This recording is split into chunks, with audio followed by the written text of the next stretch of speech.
Shri Mataji, good morning, brothers and sisters. Let's bow down to Shri Mataji, raise our Mother Kundalini, and put Bandhan.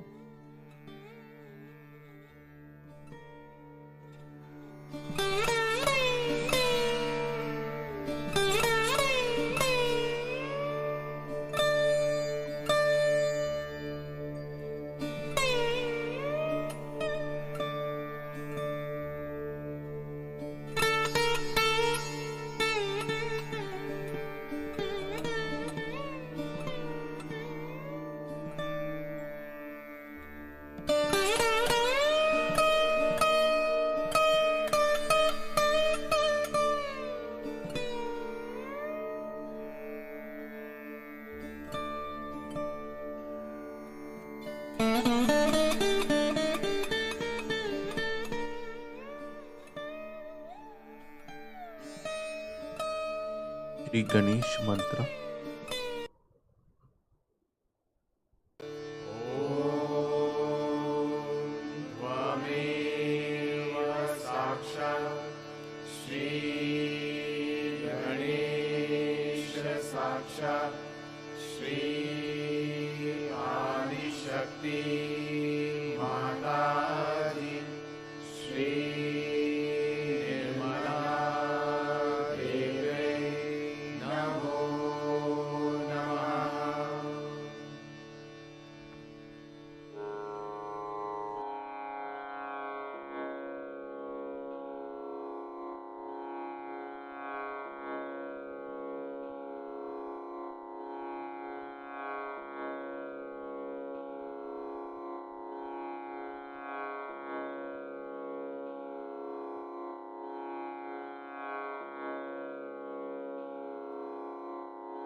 Let us bring our attention on our left heart.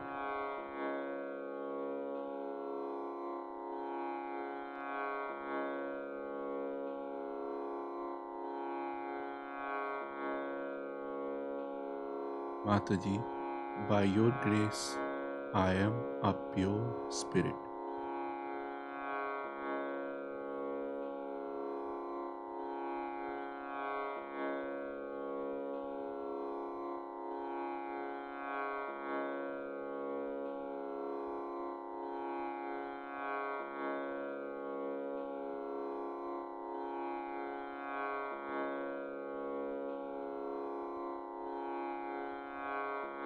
Not this ego and superego. I am just a pure spirit.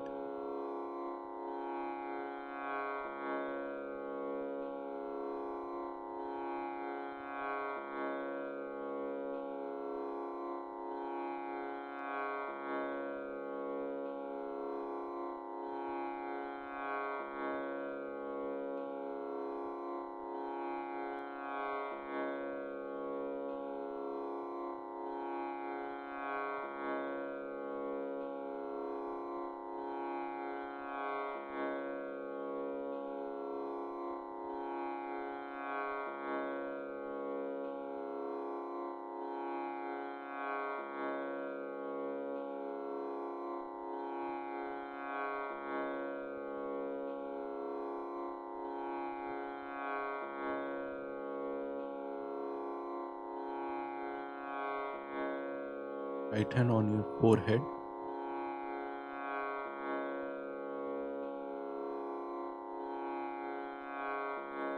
I forgive everyone and I forgive myself.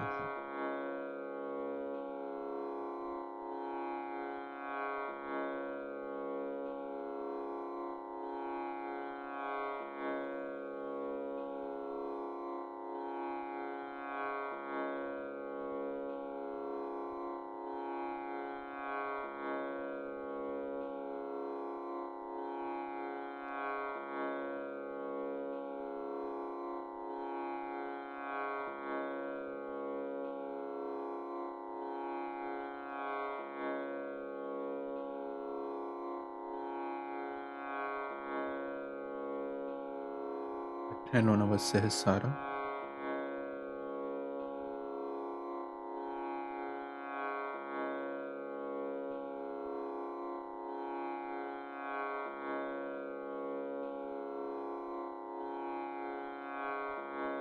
Mataji, for giving us self-realization. And help us to establish our self-realization fully.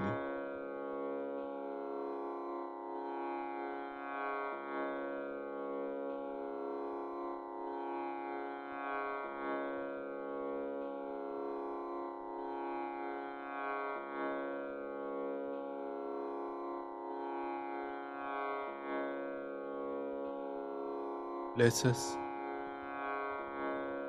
with thoughtless awareness state.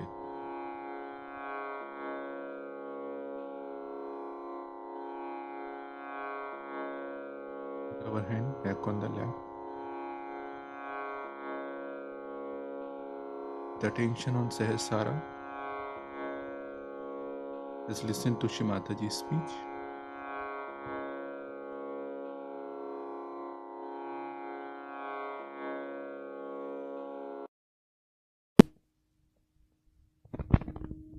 Today we are celebrating the resurrection of Christ.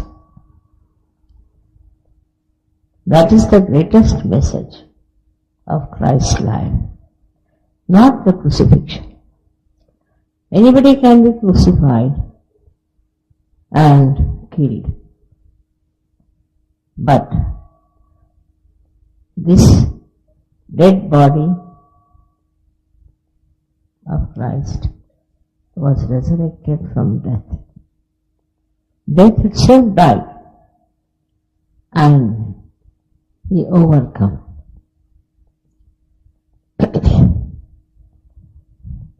It's a miracle for ordinary human beings, definitely, but not for Christ, because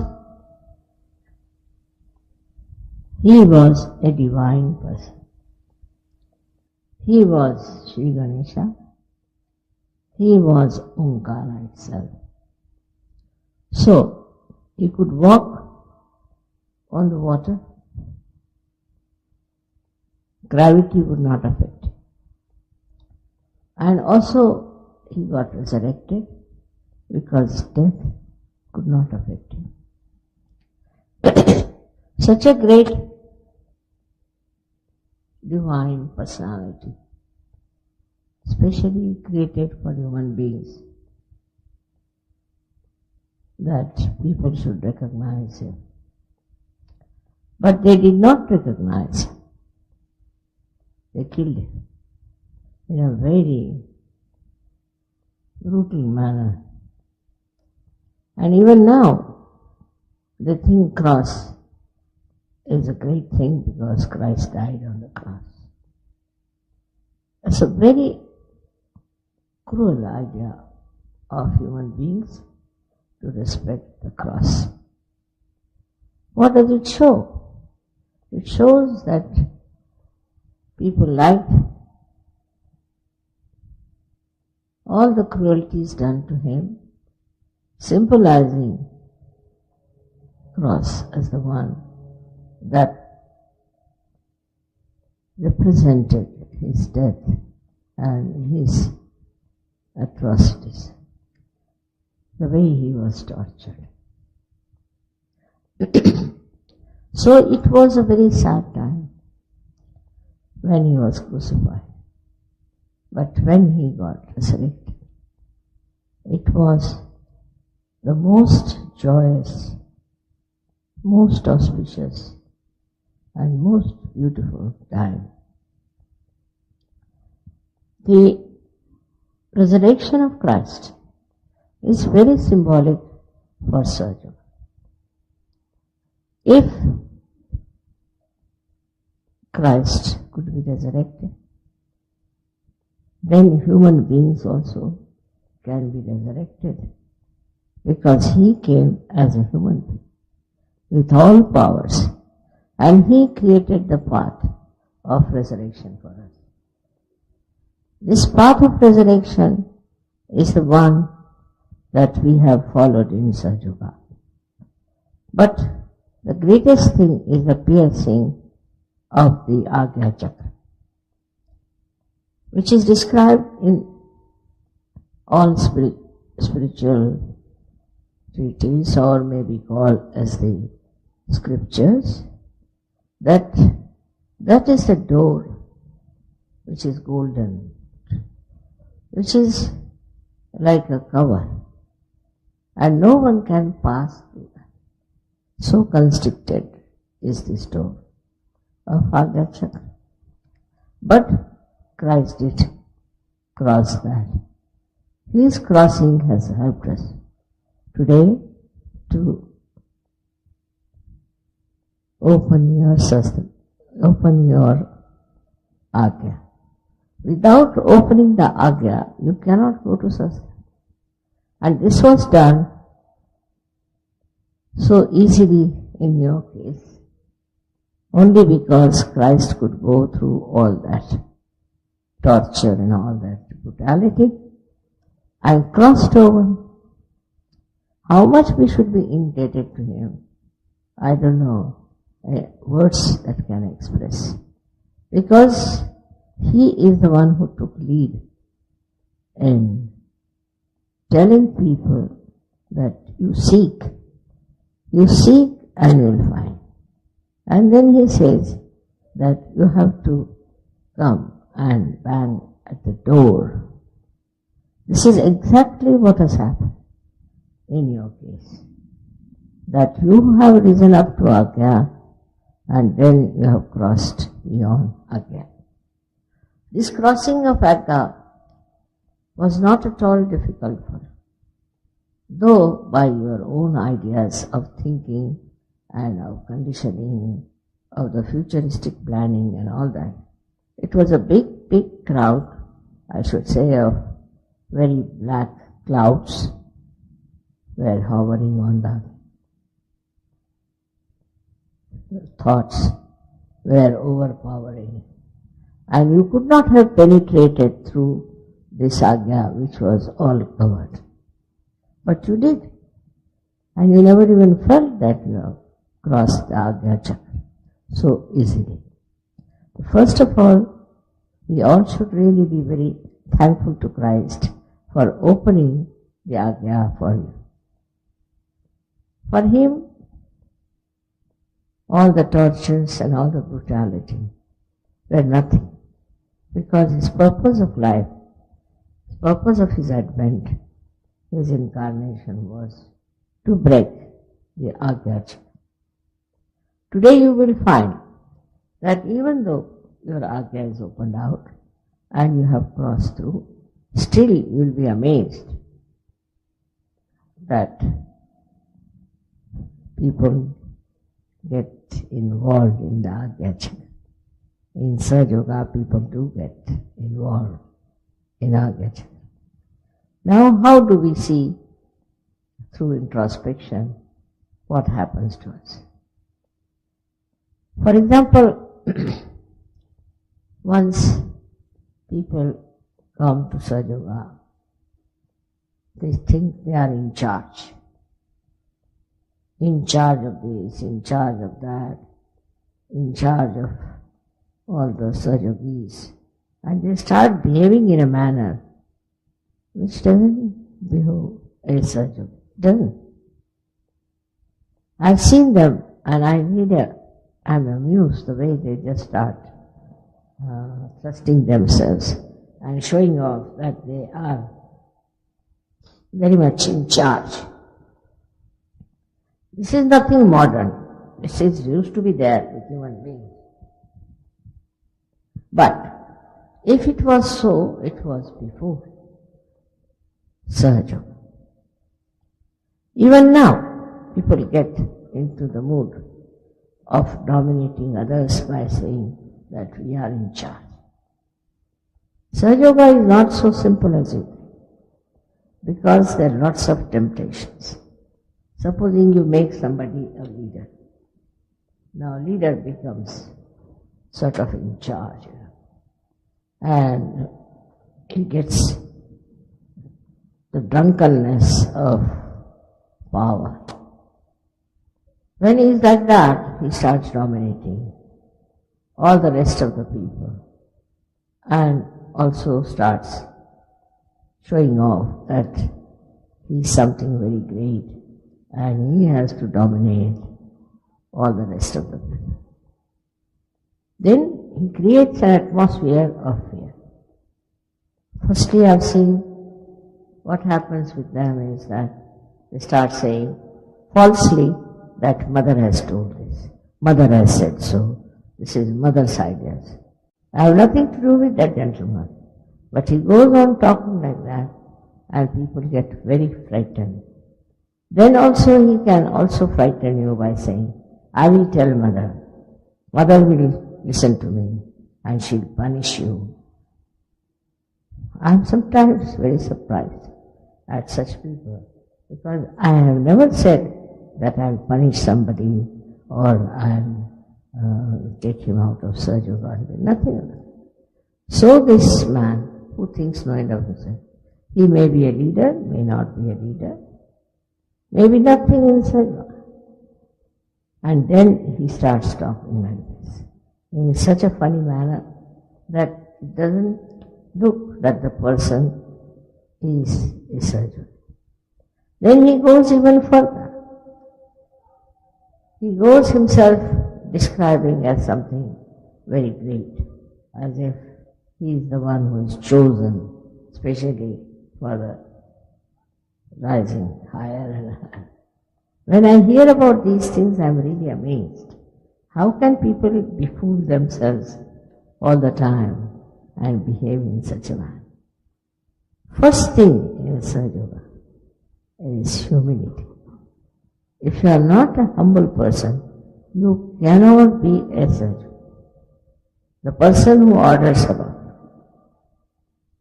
the person who talks in a manner as if he is Hitler, any person who tries to control and be in charge of the thing, all these capacities only show that that person has achieved nothing in such. First thing is to enjoy the humility. I've seen people like this. They'll always sit in the first row. They'll be always sitting in a place where you just see them all the time there. And just smile. I know they are just show-offs. They think no end of themselves. And that's why they are there. But they themselves are losing. They themselves are not very happy. That's why they try to do all these tricks and this kind of domination. The other side of it is people who are humble, who are simple, who are honest, and who are really seeking the truth, are being oppressed by this gentleman. He oppresses them, tries to show off, tries to make slaves out of others. I have seen people have gone so far that there was a group of people who just would not move even an inch without the permission of their leader. And they would go all out to be subservient to such a irrational personality. First of all, this is the love of mother. Mother never dominates. She cannot dominate because she is nothing but love. As soon as she sees the problem, immediately she absorbs it. She has to make deliberations, just a drama sometimes to show that she is angry. But she cannot basically be angry with him. It's the love which all the time is flowing. And that love envelops the mother as well as envelops you. That is how you people understand such. What does a human being need is nothing but love and compassion. Love and compassion of a very, very pure type. Look at Christ. He pitied the people who were crucified. He told his Father, God Almighty, that please forgive them because they do not know what they are doing. He could see that the blindness of these people are doing wrong things, and God the Father will be very annoyed, who is wrathful and may destroy them. So this is what it was done with a very compassionate feeling. Without thinking about, just automatically he felt that these people are doing all this to me and I don't know what will happen to them. So he prayed to God, to Father, please forgive. Please forgive them, for they do not know what they are doing. They are blind. So please do not punish them. What compassion, what love. I mean, think of it. Do we do that in our life? If somebody harms us, troubles us, do we ask Father to forgive those who do not know what they are doing? That should be the level of surrender. And it will work out very well. If you ask for forgiveness, God will look after them. He'll transform them. He'll bring them to their senses. The message of Christ are full of love, compassion, pure compassion. How he tried to protect Mary Magdalene is an example of it, who was leading a sinful life. And for a saint, it had nothing to do, he had nothing to do with it.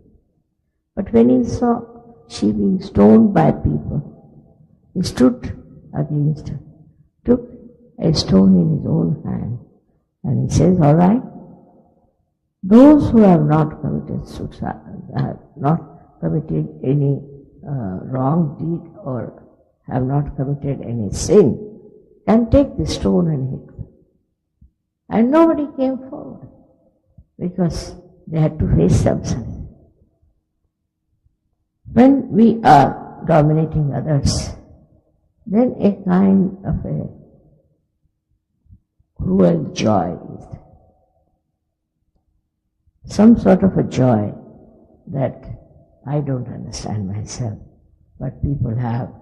They show off that we have achieved this joy, we have achieved this great power. It has happened for centuries with all the great emperors and also despotic rulers. But with surgery, it should be the other way now. They have to rule the world with peace and love. They don't have to show off by any chance. This is how Surjava will spread much, much faster. What does the world need? You just think of it. It needs only love and affection. Those people who are yet lost in the ignorance about life and are still busy troubling others, torturing others, going against the collectivity, will have to return to normalcy. It's very abnormal behavior sometimes, and you just don't understand why they behave like mad people. It is very difficult also to tell such a person that you are mad. And also it's difficult to be with such a person who is so mad, with some sort of a power. It goes on like that with so many Sajogis I have seen, who start thinking they have lots of powers. They can do whatever they like. They can talk to anyone, and they can confuse everyone. But in Sahaja, you don't have to confuse. You have to clearly express your love. But that doesn't mean any kind of a particular gesture or a particular happening. But it is just a inner oneness with each other.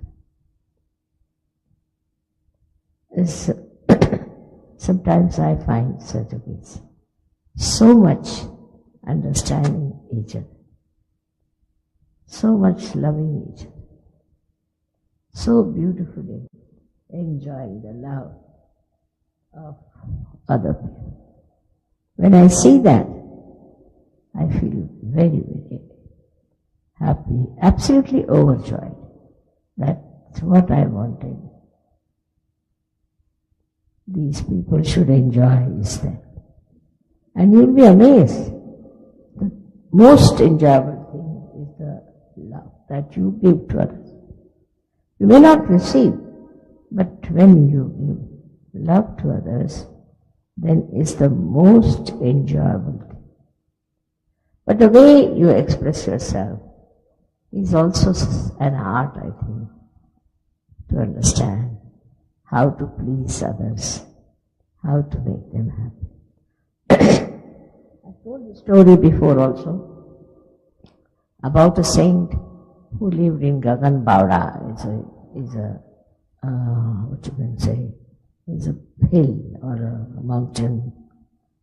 He used to live there, and he couldn't walk, you see, because of vibrations. He lost his legs or some power in it. And then he would go all over the place on a tiger, because tiger loved him and he loved the tiger. So this gentleman was all the time telling people from Bombay, "What are you doing here? Mother has come, go and touch her." I didn't know why he was so much concerned. So I told Sajogis, I must go and meet him.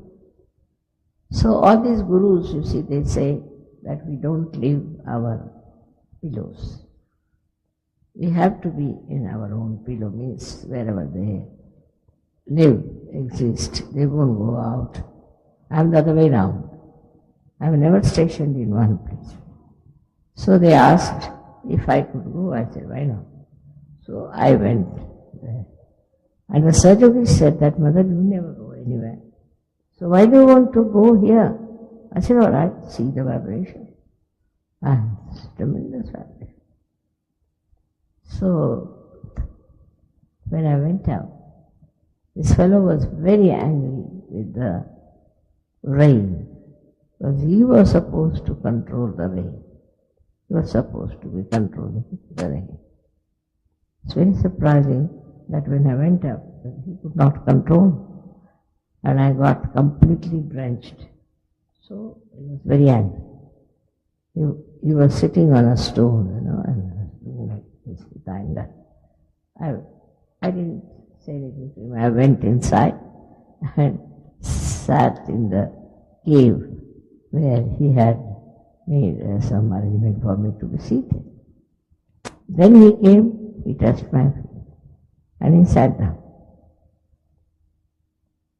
And I was amazed that he was still angry, and he couldn't understand why the rain could not stop.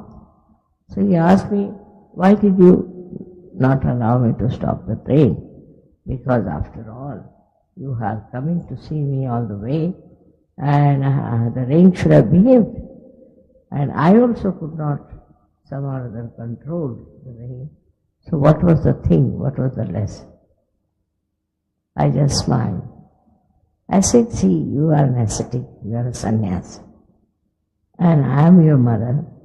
I cannot take a sari from you, because after all you are a sannyasi, and you are not supposed to take anything from a sannyasi. Even the mother cannot take anything from him. But you have bought a nice sari for me. So I had to get drenched so that I could take a sari from him. You see, the sweetness of my telling him just made him melt. Started crying. He said, we need a mother for this one. There should be the mother. We cannot serve, because whatever it is, we get angry. Or we want to disappear. We don't want to be with these horrible people who are so sinful to help them. This is the problem with the world today. And that's why you find very few spiritual people in the whole world. Because they are the ones who are being very much tortured, troubled, insulted, all kinds of things. So they are struggling, so they want to die very fast. Gyaneshwara, such a great personality, such a great writer, poet. I mean, he was everything, so beautiful he has written. But at the age of 23, he took his samadhi. Means he went into a cave and closed the cave and died. Must have been tired and fed up with the surroundings of ignorant people. And that's why he did. So you can imagine a person like Gyaneshwara, who was the incarnation of Kartikeya, had to recede into the world of the dead because he couldn't bear it anymore, the way they were torturing them. They tortured him so much, saying that he is the son of a sannyasi, and he has, it's like this, son of a sannyasi, means he is no good. He is absolutely like an illegitimate child, and he is ill-treated to such an extent. He didn't even have shoes to wear in that heat of India. He used to walk bare feet. And his sister, brother, who were great scholars, who were great saints, great incarnations, all of them. As a result, he wanted just to disappear. And he made a beautiful way of doing it, that he told them that I have to go, and he took leave from them and went inside his cave and got a samadhi. Even Christ was very young when he was crucified. He was 33 years of age.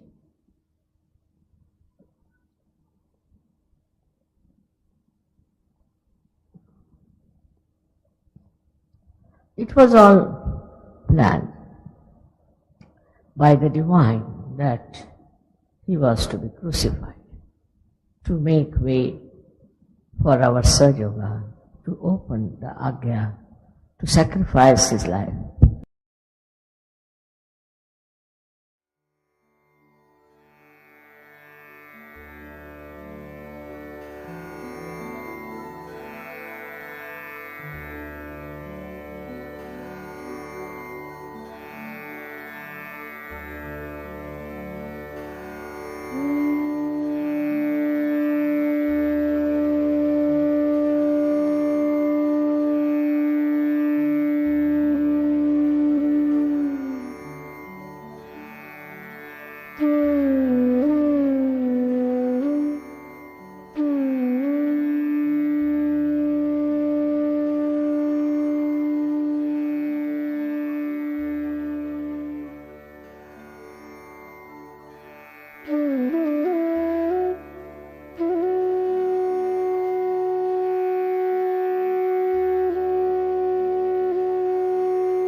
Shri Mataji for this beautiful meditation. Thank you for sending your son to sacrifice and resurrect for us so that we can get self-realization.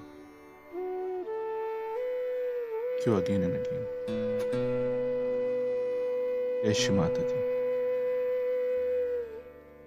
Let's bow down to Shri Mataji and take Bandhan.